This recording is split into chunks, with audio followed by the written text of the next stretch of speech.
All right, it's 9 o'clock. Meeting is called to order. We're meeting in the Justice of the Peace Courtroom 1 and 2 this morning at 1200 West Pearl. Would y'all please rise for the invocation? Let us pray. Our gracious Heavenly Father, Lord, as we gathered here today, may we act under your guidance and your will in everything that we do for the county. Lord, bless this country, bless the troops that are serving to protect our nation. In the name of Jesus Christ we pray. Amen. Amen. Y'all join with me in the Pledge of Allegiance. I pledge allegiance to the flag of the United States of America and to the republic for which it stands, one nation under God, indivisible, with liberty and justice for all. Join me to pledge to Texas. Honor the Texas flag. I pledge allegiance to thee, Texas, one state under God, one and indivisible.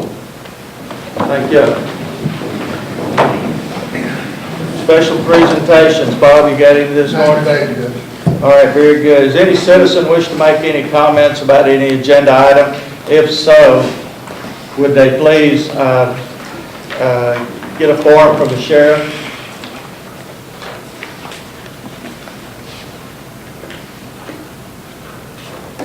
No one? All right, thank you, Sheriff. Does any commissioner wish to pull anything off of the consent agenda? Here, would you come make sure this thing's working? No one? Then I'll entertain a motion to approve the consent agenda. so moved. Second. Dick did. I'm sorry. Is it? It is not. Can you just repeat the motion? Okay, I have a motion made by Commissioner Deaver, seconded by Commissioner Roan to approve the consent agenda. Is there any further discussion? Then all in favor? Aye. Opposed? Motion carried.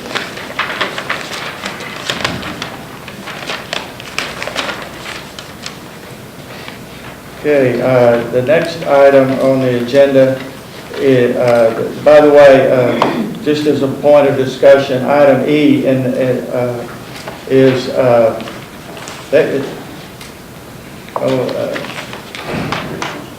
item E is donations to strictly to the animal control. It says Sheriff's Department, but both of those are for animal control.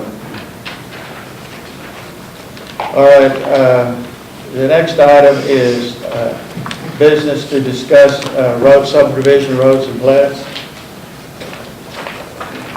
Judge, I don't have anything today under road operations. Within the development plans, I have 3 items. We ask that you open a public hearing to consider and take appropriate action on the replat of lots 564 and 565.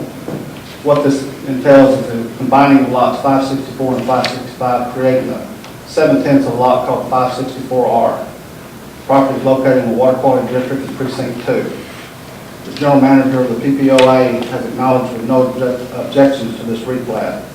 Staff has reviewed this replat and makes a recommendation to approve as presented, lot 564R, Pecan Plantation, Unit 5. Is that 5 what R? 564R. Okay, public hearing is now open for the replat of lots 564, 565 of Pecan Plantation, Unit 5 into lot 564R. Does anyone wish to make any comments about this? Okay, hearing none, the public hearing is now closed. I'll entertain a motion to approve this replat. So moved. Motion made by Commissioner Roan. Do I have a second? Second. Seconded by Commissioner Tout. Any further discussion on the replats of lots 564, 565 into 564R in Pecan Plantation, Unit 5? Then all in favor? Aye. Opposed? Motion carried. The next one we have, Your Honor, is a public hearing to consider and take appropriate action on the site development plan for right to carry gun range located at 108 Gateway Hills Lane in Granbury. This is a proposed site plan for a 6-lane gun range located in the Road Quarter District in Precinct 4. This plan was reviewed and discussed by the Development Commission with the developer and staff. during their open meeting on April the 23rd. The Development Commission makes a recommendation to approve the site development plan for right to carry gun range located at 108 Gateway Hills Lane.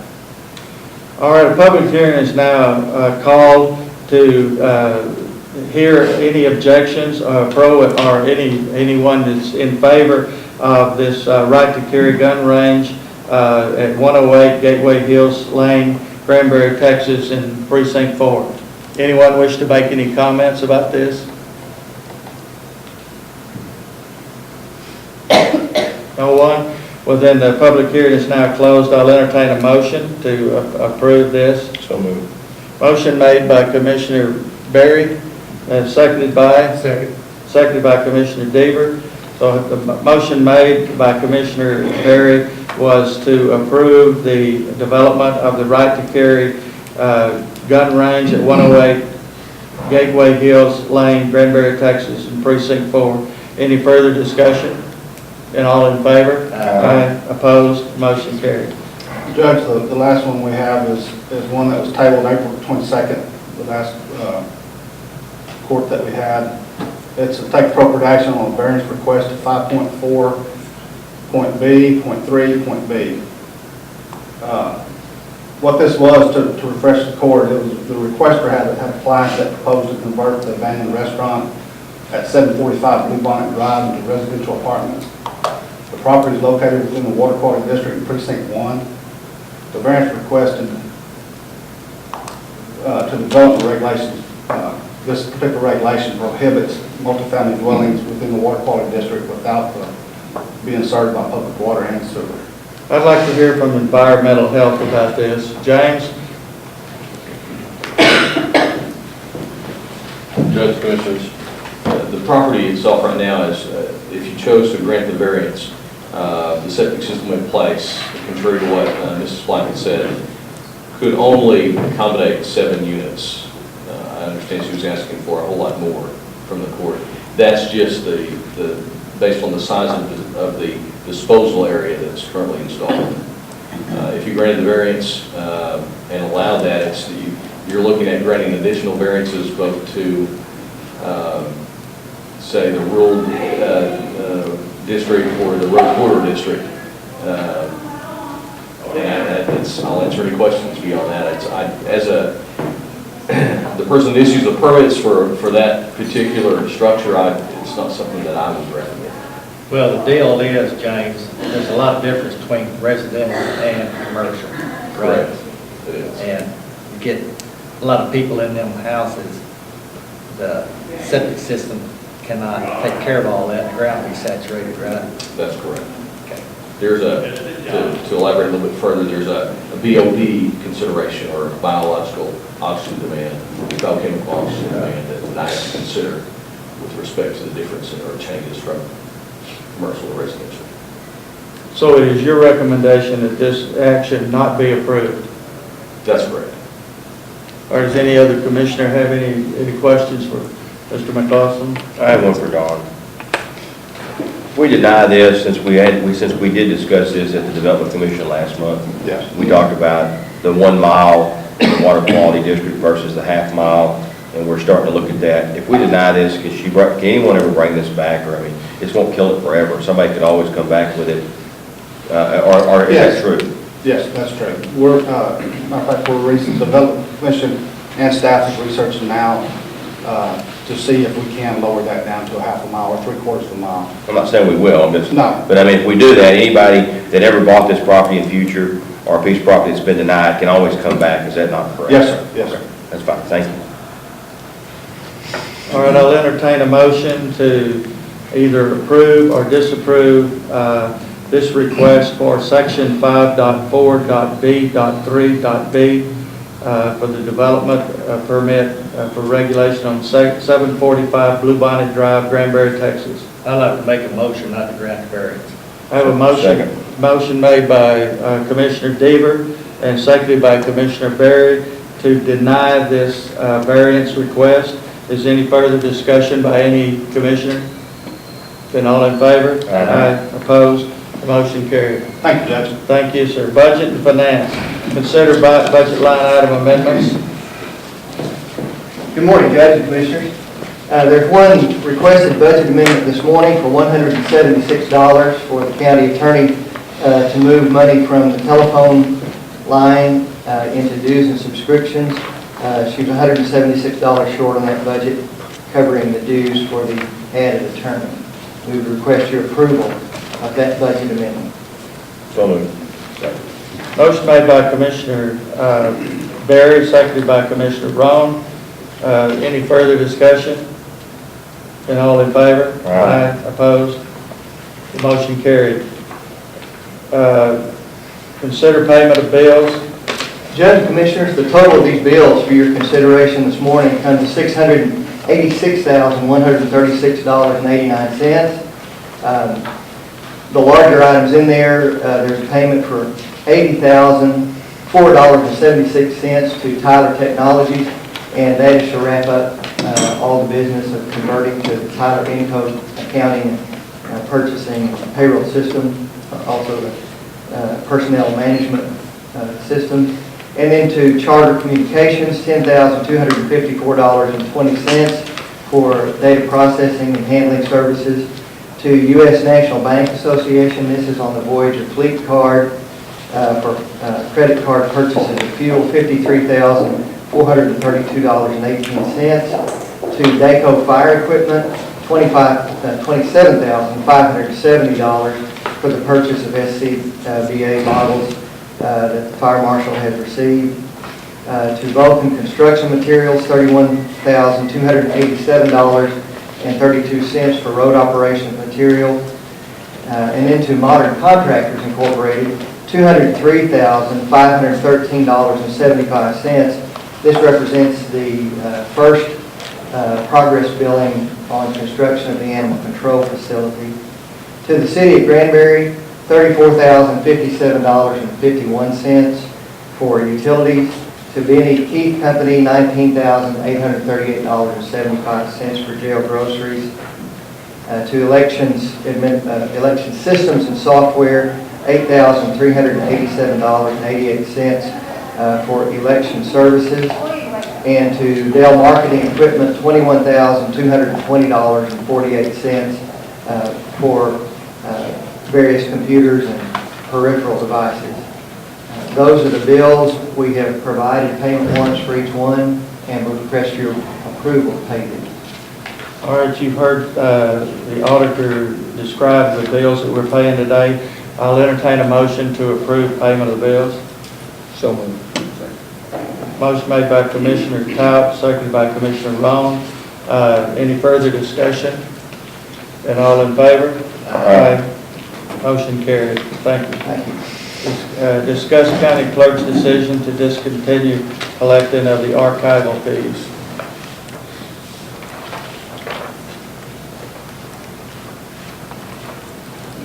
Good morning, Judge and Commissioners.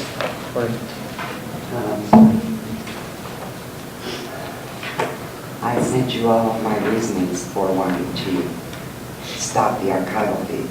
Since that time, I have met with Katie Lang. We discussed this. We discussed a little bit of the variances in the laws and whether maybe vital records might be preserved differently, although they are totally preserved in that they've been, the books have been reproduced and they are all online and they are also with the state. She asked that I hold off on this till she had more of a chance to look at it, and she will be working with me on the budget for her term. And so at this time, I do not feel that I want to quit. So you'd like to table this to sometime in the future? Yes. I mean, it doesn't even need to be tabled. It's just, Okay. it's just information. But to be fair to a new clerk coming in, I wanted her to be involved with it. So these are my reasons for wanting to. The law has been opened up a little bit, and it may be open to a different interpretation than how I read it. So I would just wanted to put that to you.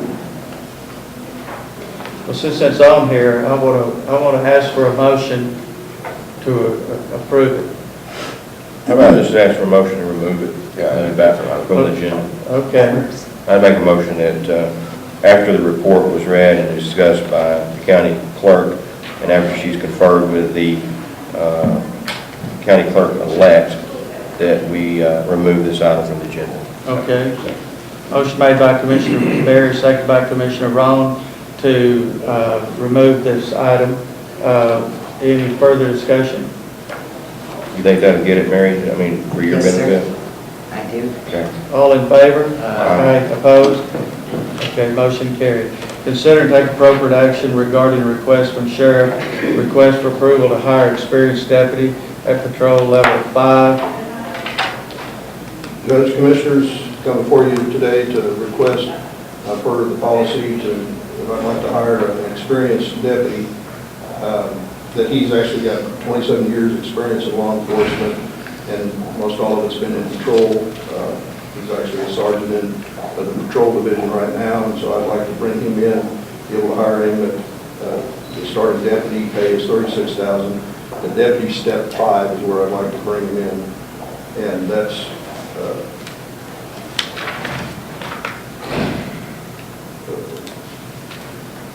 40,000.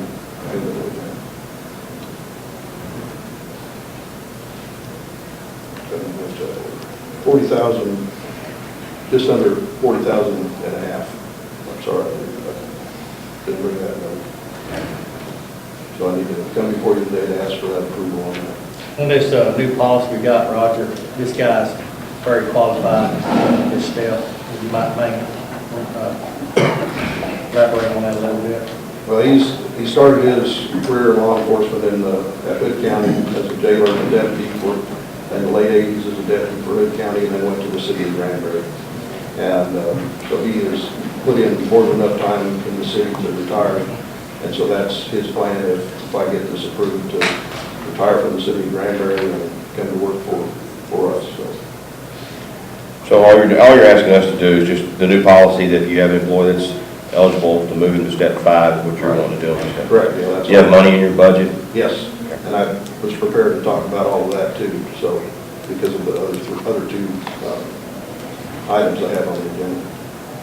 I'd like to make a motion to approve this. Motion made by Commissioner Deaver and seconded by Commissioner Rowan to allow the sheriff to hire an experienced deputy at patrol deputy step 5. Correct. Is there any further discussion on this matter? And all in favor? Aye. Opposed? Motion carried. Request to add investigator. Yeah, the request on this next item is request to add investigator on the budget. It's on the administrative budget for the sheriff's office. It's 010-564-100500. And that's caused some confusion in the past, and it'd be a whole lot simpler to understand if that, you take it out of having a separate line and just move it into the deputy line. So it wouldn't be an investigator slot anymore, it'd be just a deputy slot. So add that into 010-564-10630, just to simplify that, and it would be a deputy spot. Only question, I'm sorry, go ahead, Jim. Just it's a budget swap as well, right? And that's my question. Is this amendment stand? It would have to be if we're going to change it. It wouldn't change the dollars, as I understand it, we just move them. It's a clarification, but I want to make sure that the auditor and the treasurer and HR is correct on their numbers. I mean, that's all I'm asking. I have no problem with what he's asking to do, but is it a budget amendment? Can we do that today?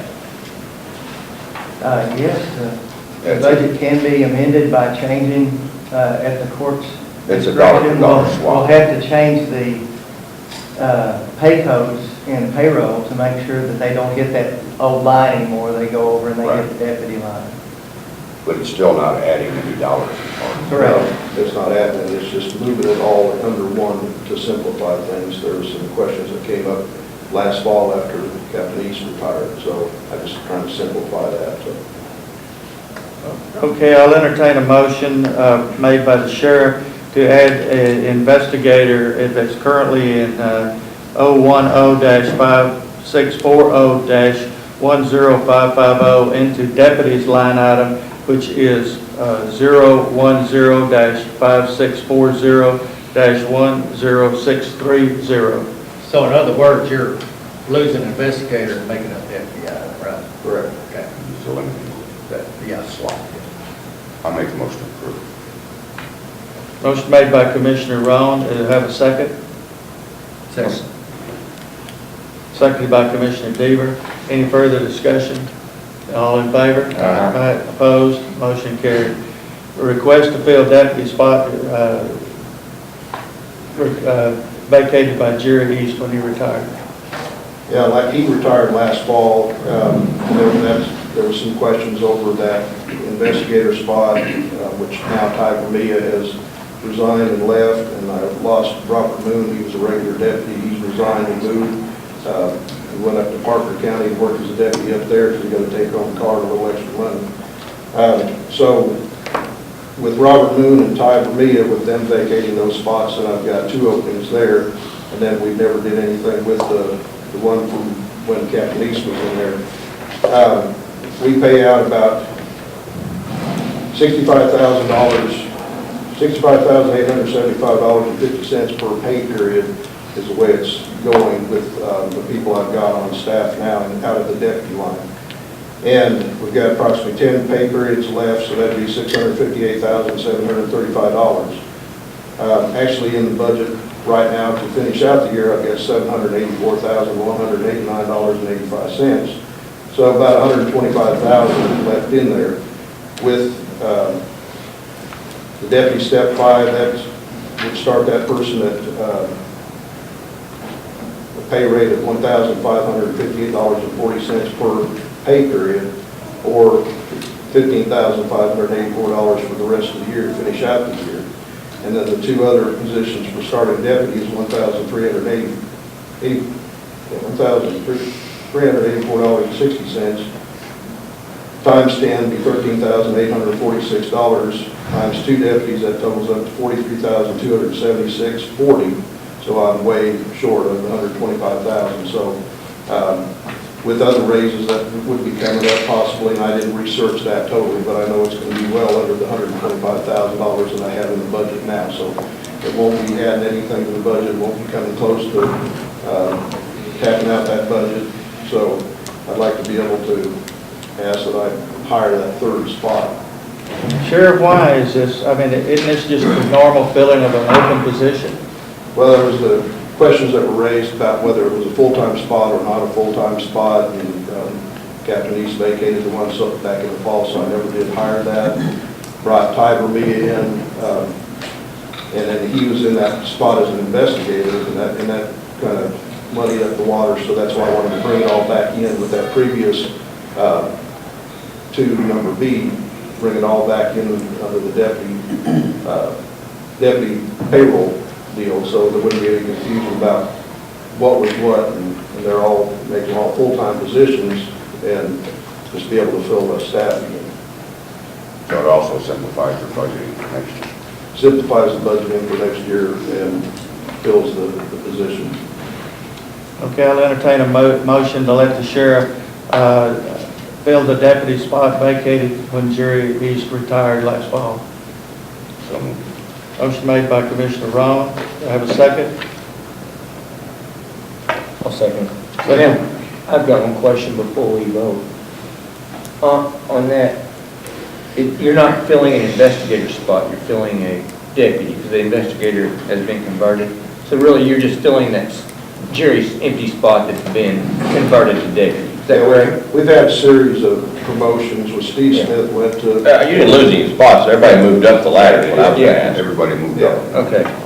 Everybody moved up the ladder, so I'm just replacing it. Then why did this even have to come before? That was my question. Yeah, Well, there was some questions that came up last fall, so that I just want to make sure it's all clarified, that all the spots with that B request, everything moves under the deputies, so it simplifies it for budgeting for the future. And then I'd be able to hire all 3 of them as full-time spots. patrol is where I'm hurting right now because of just so many calls for service, so I just need to get back up to speed, and so I wanted to bring it before court and have it all, I don't want to not hide anything and everything. We actually stand exactly where I'm going. procedure, you could have done this without us, so I'll make. Just let us know. I'm just Yeah. looking. Make the motion. Well, I have a motion made by Commissioner Roan, seconded by Commissioner Tao, to allow the sheriff to fill the deputy spot vacated by Jerry East when he retired. Is there any further discussion? And all in favor? Aye. Opposed? The motion carried. Consider a report from Fire Marshal.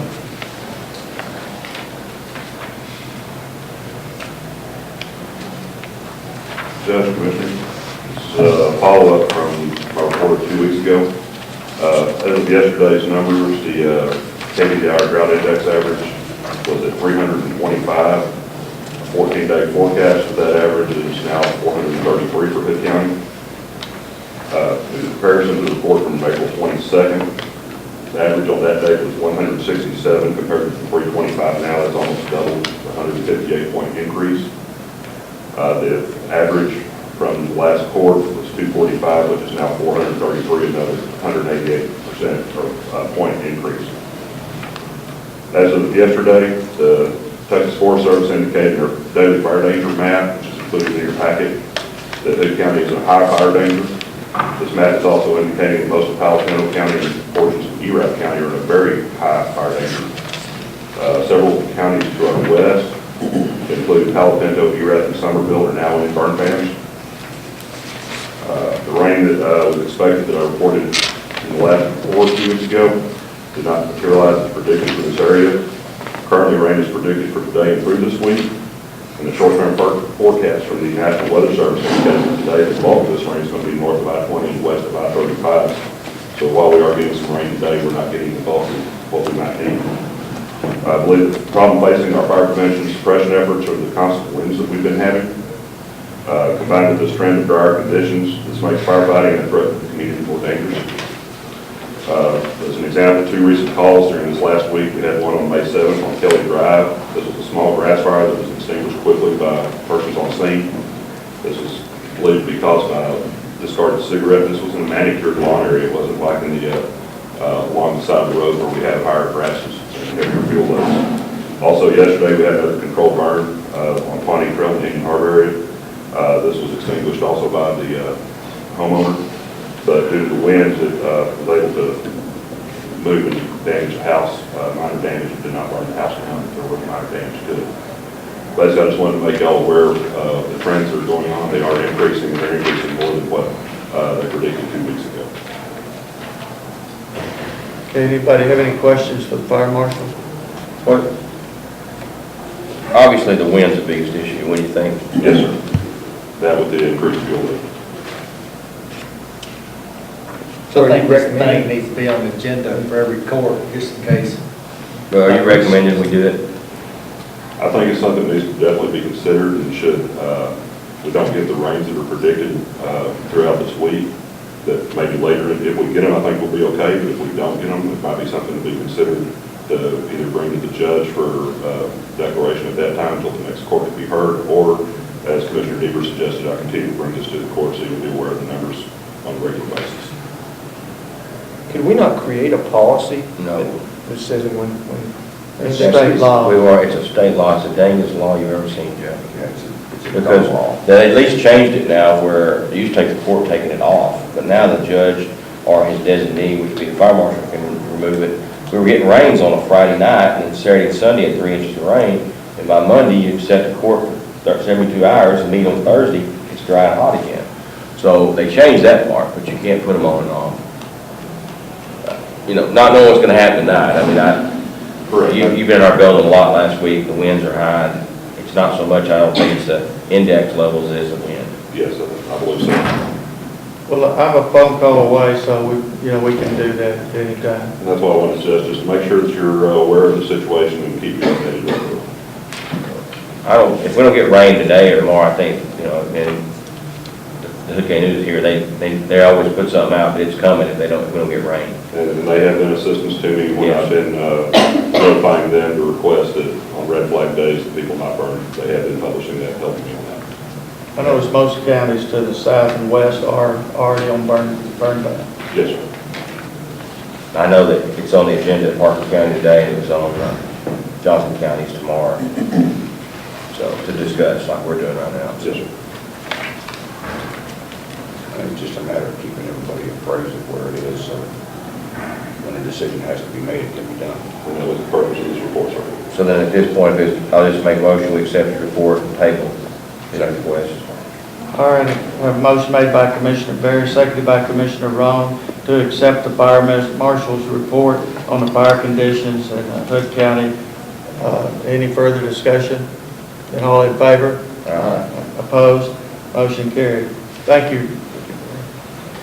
Consider, discuss, take appropriate action regarding the Hood County Library, the TLC Integrated Library System option to host data. Commissioner Precinct 2. I think this is years and Courtney. It's not something Good morning, Commissioners. The Library Corporation's hosting services are hosted in a secure data center in Inwood, West Virginia. Currently, we host our own data, and it's becoming more troublesome for staff and IT. And it's time for us to upgrade anyway our servers, which I think our estimated costs are anywhere between $8,000 to $12,000. So we're using an outdated circulation module as it is because we're supposed to be using a web circulation module, and that puts all patron information in jeopardy if it's not protected. And right now, as it is, I don't feel comfortable doing that. But if TLC were to host the data, it's protected and it cannot be hacked into. TLC provides nightly backup, database monitoring, all the OS updates and other updates as necessary. What you received, the first quote, is a one-time fee for 5 years of service for $15,000. So years 2 through 5, there would be no charge. This quote saves the county the most money. Purchasing a 5-year hosting plan is similar to the maintenance agreement that was passed in December 2011. It was the discounted maintenance agreement that was passed. The second quote is for $19,500. Year 1 would be $10,500. No cost for year 2 and 3. Year 4 would be $4,500 and year 5 as well. The third and final quote is for a payment of each year for a total of $24,000. The first year would be $6,000 and years 2 through 5 would be $4,500. We go with quote 1, which is the cheapest quote. It's $15,000. $1,500 would be for on-site work, another $1,500 for the data transfer, and $12,000 for hosting the 5 years. If we choose to go with another company at some point, I don't see us doing that since we just purchased TLC about 5 years ago. It was an expensive cost, and we're happy with them right now. But if we choose to do so, we can get the data transferred back to us. I would like to use the library's capital fund to pay most of the cost. I have $10,000 in this line item. I also have around $9,000 in 058-4120-48900. And so we have the funds to do this. What is that? What's that? That's The second. last budget number. It is other fees, costs, and small items.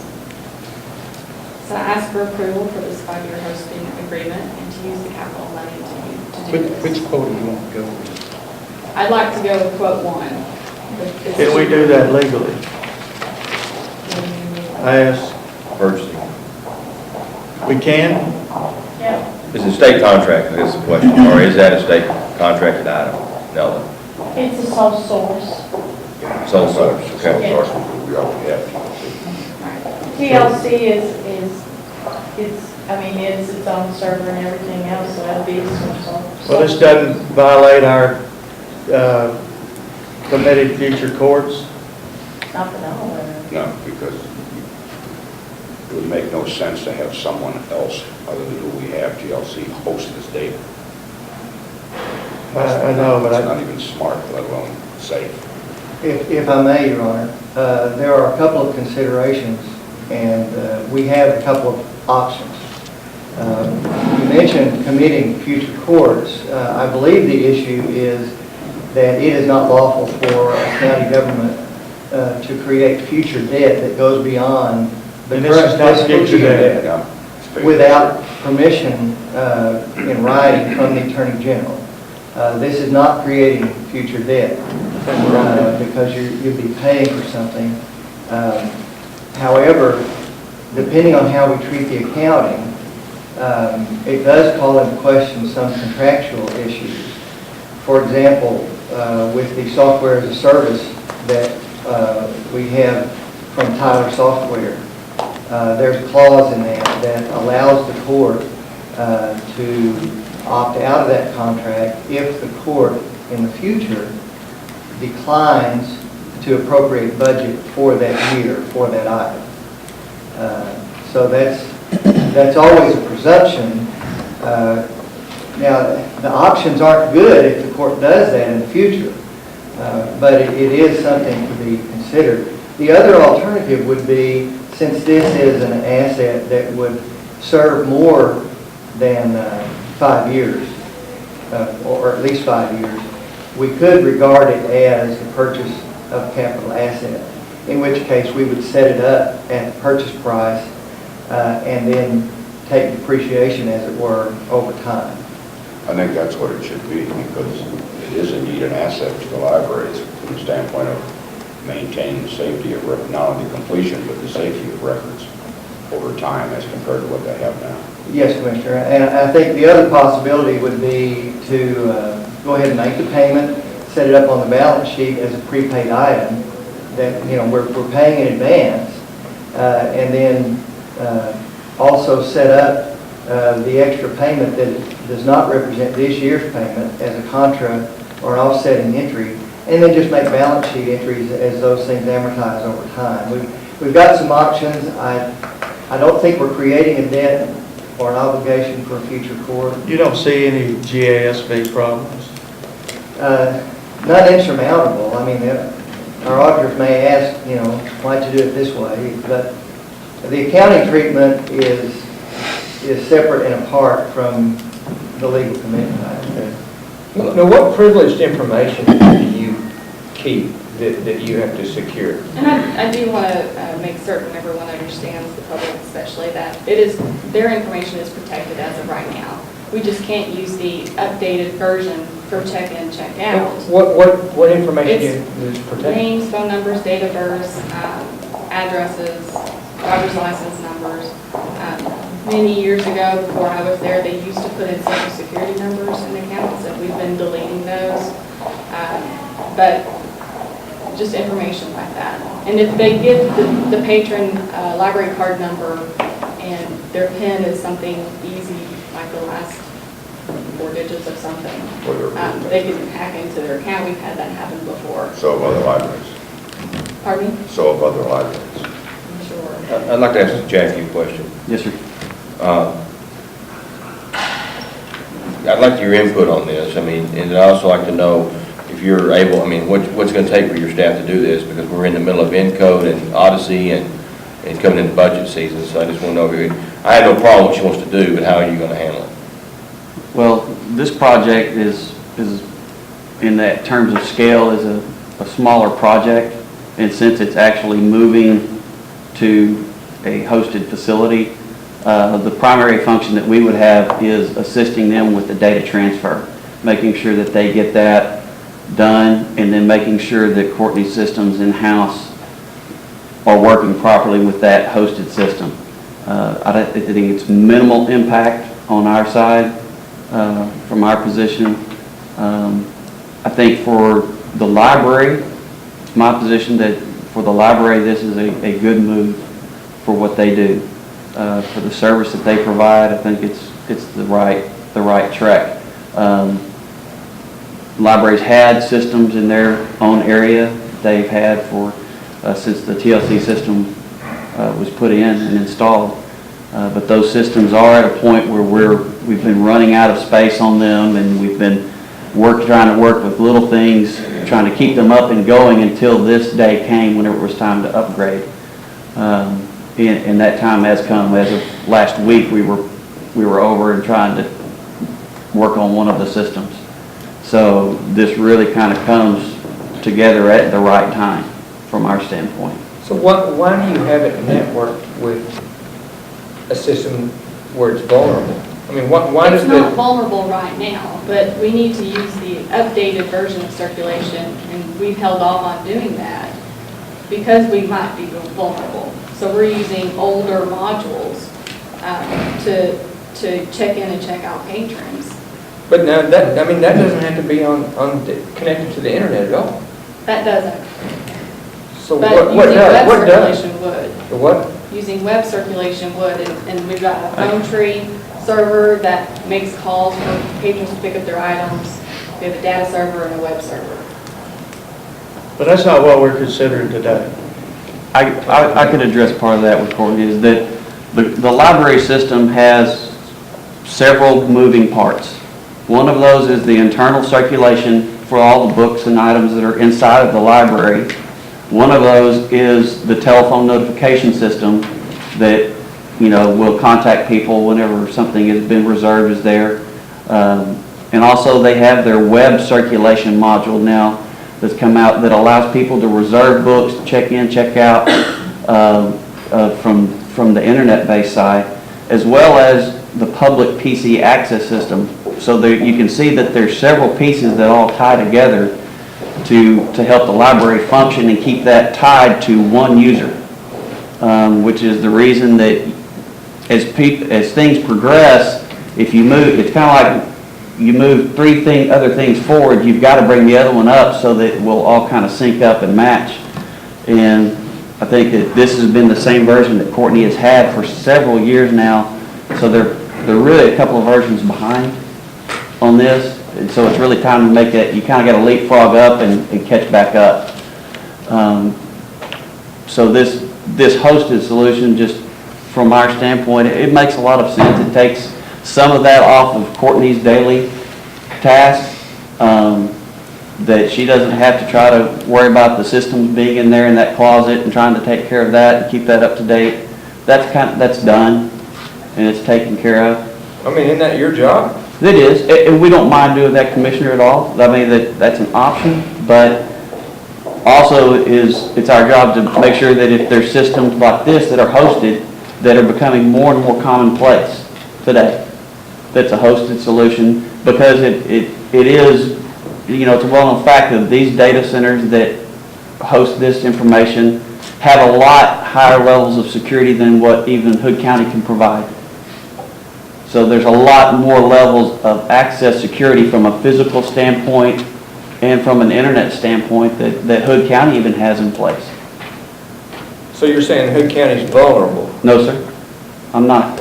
I'm saying that they're able to establish higher levels of security, and they have 150 mile an hour rated buildings for hurricane and wind and storms. And that's irrelevant. We got off-site storage. That's not an issue. I don't understand. I mean, it's good to spend all this money if we have it, but if we don't, and it's all contained inside, why? How many people use the web hosting? I mean, we have around 37,000 patrons. How many people use it on? How many times is that utilized on a daily basis? I mean, our public access computers, we had, I think, close to 2,000 uses in April. On the public computer? On the public. Now are you talking about you're talking about the computers that are in the library to be utilized? On the web, we don't know how many. Not anything to do with, this is more than just checking in and checking out books. Right. It updates everything for us. Basically, what this is if we don't do this, we'd have to purchase all new servers anyway. Yeah, I was going to say that. Courtney, Jackie, what would be the cost if we didn't do this? Because it says our server support ends at the end of June. And don't forget the SSL. We would have to get we have to look at new systems, and the system uses at least 2 servers working in at least 2. So we're looking at about a $12,000 capital expenditure, And then we're also looking at some updates to make sure that we meet the standards for the secure sockets layer for the new system. And that, you know, there's varying costs in that because we actually have to bring in some time to build it in and get it installed. And so there is some cost that we have there, you know, and hours there. So in addition to the 15, we're going to spend? No. No. This No. is either or. It's either or. So it's either we purchase the hardware and bring it in and have it in the rack and do it ourselves, Or we pay somebody. or we have them host it and we implement it and we keep it up and running and we're doing that part of it. We still handle a lot of the regular application side maintenance, but the part of the backups and just keeping the system and where it's at is with TLC.